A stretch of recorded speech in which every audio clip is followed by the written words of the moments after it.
you see what I see? Yeah, bud.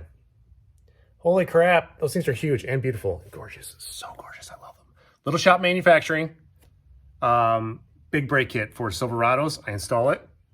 And you get to check it out. Front and rear. 16 inches. Did I say that already? 16 inches. 6 piston Wilwoods. Holy crap. Let's go.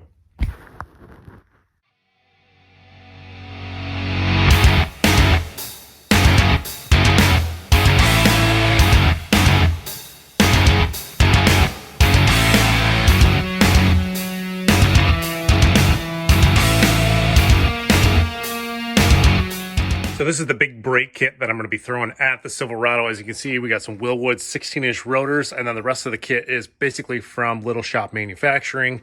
He manufactured these out of solid piece billet aluminum. These are super light, and then I'm also retaining the rear park brake setup, so that's why I got these. Plus, it's the conversion from drum brake to disc brake. You kind of need that bracket anyway. But yeah, it comes with all the hardware, the bracketry, the cables, the lines, everything. So this is a pretty trick setup. I'm very happy with it. Yeah, these are the calipers. Like I said, 6 pistons, very huge on all 4 corners, but I don't like the black. So what I'm gonna actually do is disassemble these all together and then paint them that same copper color that bronze color I've been using on everything else. I think it'll look really trick. So that's the first step. Tear these down.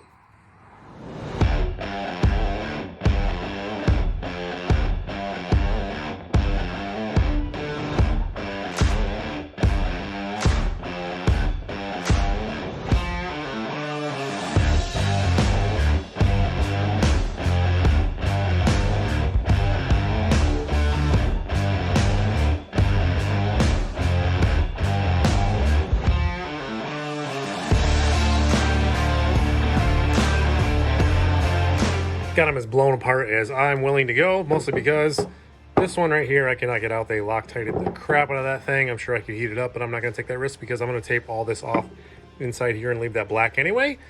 But yeah, now I'm just going to clean them up, scuff them up, tape them up, paint them up.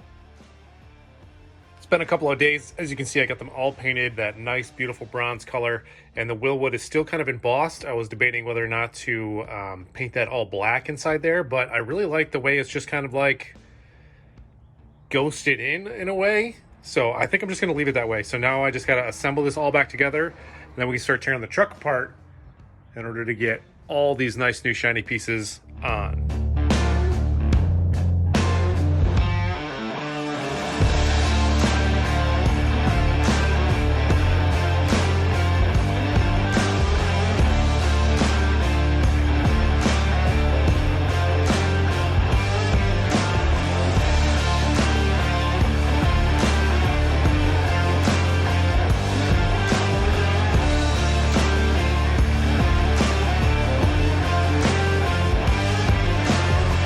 Got the calipers all put together. They look freaking awesome. Then I also got the centers mounted on the rotors. It's just massive. Again, these are a 16-inch brake, front and rear. Absolutely huge. So now, I think I'm gonna tackle the rear end first. So yeah, let's get to that.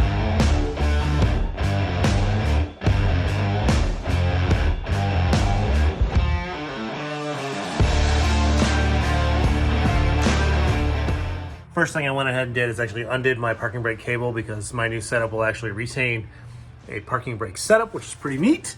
But yeah, I just got the cables all unhooked from everything, and it comes with new cables. And these two are like the exact same length, so I'm guessing they're going to be cut to fit.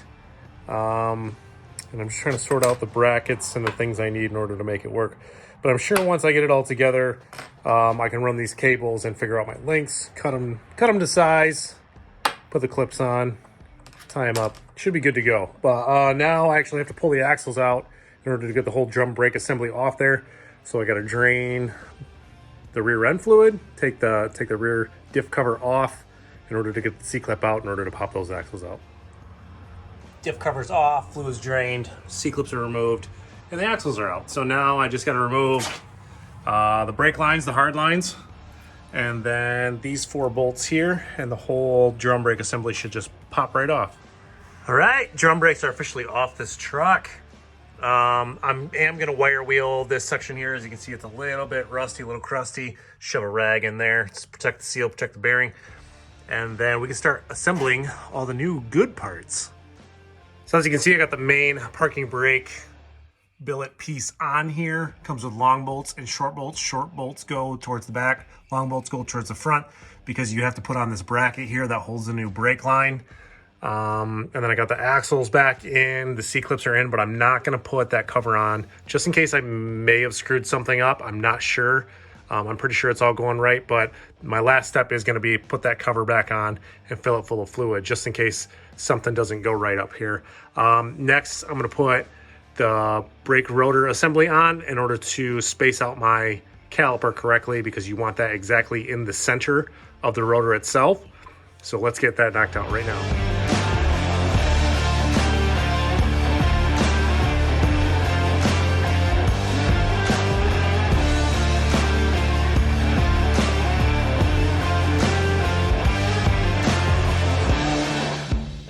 So this side actually didn't need any shims whatsoever. It's got a good gap on the top side here and on both sides, even top and bottom. So that's freaking sweet. Now we're just gonna knock out the other side and then start doing our brake lines. All right, got the braided lines hooked up to the calipers themselves and then up to that bracket. And then my factory hard lines were actually in really good shape, and you can bend them if you just kind of play with them. Don't play with them too much, you're gonna break them. So I was able to hook them up to the original spot and then just kind of bend them around to feed them in to come in from the backside there, because they used to go in straight and run all up front here. Not a big deal to do, quite easy actually. And then I just utilized the old plastic, like weird zip clip clamp thing in order to hold it steady against the axle. Same thing over here on the passenger side, just have it running on the other side, zip clip clamp. Got to clean a lot of this up and repaint it. But other than that, like, this is pretty much a wrap on the rear end, except for the parking brake cables. I got to do those yet, but I'm gonna do those in the morning because it's quite late. So we're gonna get back at it here in the morning. So it actually took me a couple of hours to kind of figure out what I wanted to do and how I made up the new cables for the parking brake system with the factory cables, because that's kind of what you have to do. It comes with these links here, and that's kind of where the factory system ends and then the new system starts. That bracket kind of like is the terminating end there for the cables, and then it just kind of runs back into each side. You got to cut them to length. But yeah, that was an experience and a half. Took a lot longer than I thought. What else did I get done? The rear diff is full of fluid again, so that's all good to go in the back. That should have been the hard part. I'm hoping that the hard part's done. So now we're gonna tackle the front. Hopefully we can knock this out in maybe an hour, because it's literally just brackets and calipers. Yeah, let's get to it and find out.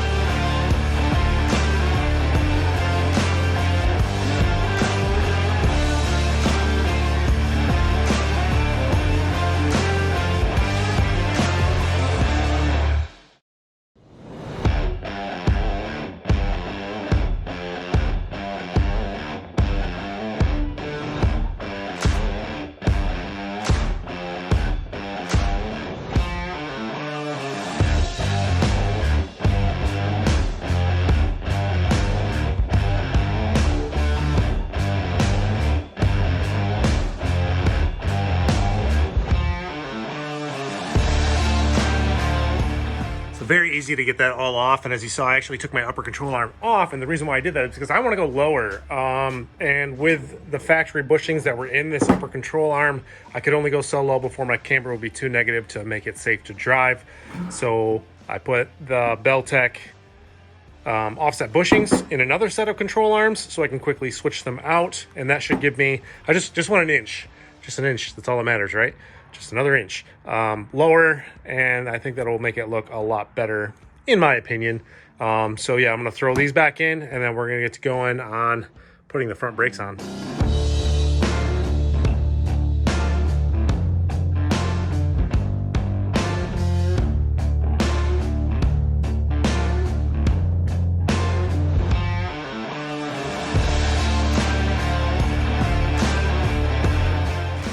There we go. Driver's side knocked out, very easy. I didn't have to shim the side whatsoever, which made it very nice. Just bolted the bracket on, a little Loctite, and then the caliper. And then as you can see, I got the new upper control arm in there. And then once this is on the ground, obviously I'm gonna adjust my ride heights and everything like that in order to dial this all in, give it another alignment. But the brake line, it comes with like these rubberized clamps. So I just clamped it into the old spot, removed the old bracket, and then I zip tied the sensor here, you can barely see that, out of the way.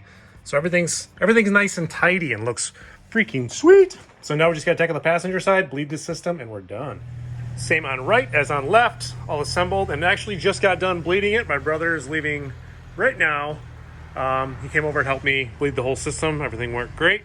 So now we gotta throw the wheels back on. I'm gonna put it back on the ground and lower it just a little bit more. And then I got new shackles. They're the old shackles to go in the rear to lower the rear a little bit. Give it a little bit of alignment.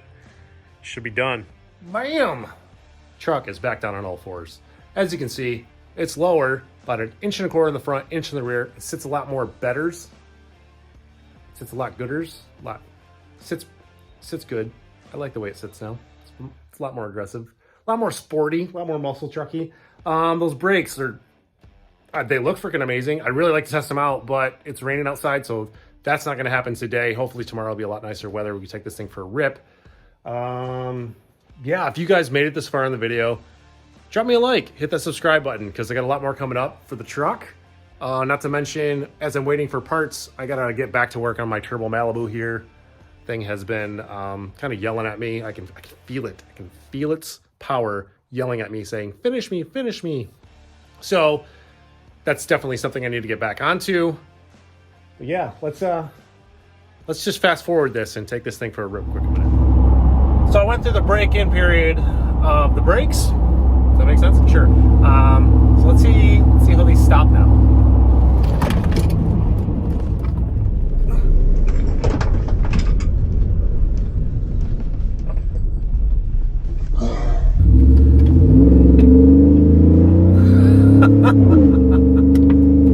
What? You can feel your face like. That's awesome. So yeah, big thumbs up for 16-inch 6-piston Wilwoods on all four corners from Little Shop Manufacturing. Holy crap. If you made it this far in the video, like I said before, give me a like, subscribe. Yeah, we got more coming up. Thanks for watching, guys. Ooh. Think I'll still do a burnout?